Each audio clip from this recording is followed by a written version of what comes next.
Alam mo, may kapitbahay ka nagtatrabaho gantong oras nagpapahinga, nilakasan mo pa. Lakas mo magpatugtog para kang siga ah. O yan, dahil mag-isa ako sa bahay, papatugtog muna ako. Mag-iingay muna tayo ngayon. Shit.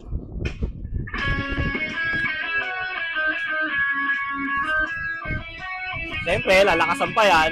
Para talagang solve na solve na kaya. Yan, todo na to! Hoy! Ay! Ang lakas naman yan! Ay, sorry. Ano, bigay ka ba? Sorry ah. Bigay ka ata eh.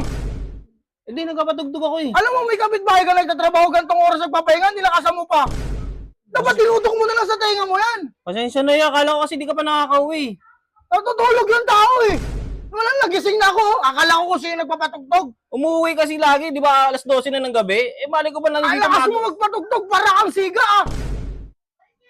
Alam mo, pwede mo, di mo ba kayang mag-sound trip ng mahina lang? Yung ikaw lang makakarinig, wala Yeah. kang magpapupulaw? Pwede mo naman ako kausapin na maayos. Gusto ko parang nagyayabang ka ata. Eh, hindi, naano mo ako eh. Naabala mo yung pahinga ko eh. Alam mo, 10 taon na tayo magkapit-bahay na alam mo naman tuwing gantong oras ako nagpapahinga. Nagpatugtog ka pa talaga ng Eh, malakas. malay ko kanina pa nga ako din sa labas, oh. Malay ko ba na nakauwi ka na pala? Hindi mo ba kayang hinaan yan? Ha? Hindi mo kayang hinaan yan? Yaya, pasensya na ha. Hihinaan ko na lang ulit pa Eh, hindi na, wala na. Saka mo pa hinaan ko. Gising na ako, gising na. Saka mo pa hinaan. Dapat kanina nung nagpapahinga ako, hininaan mo.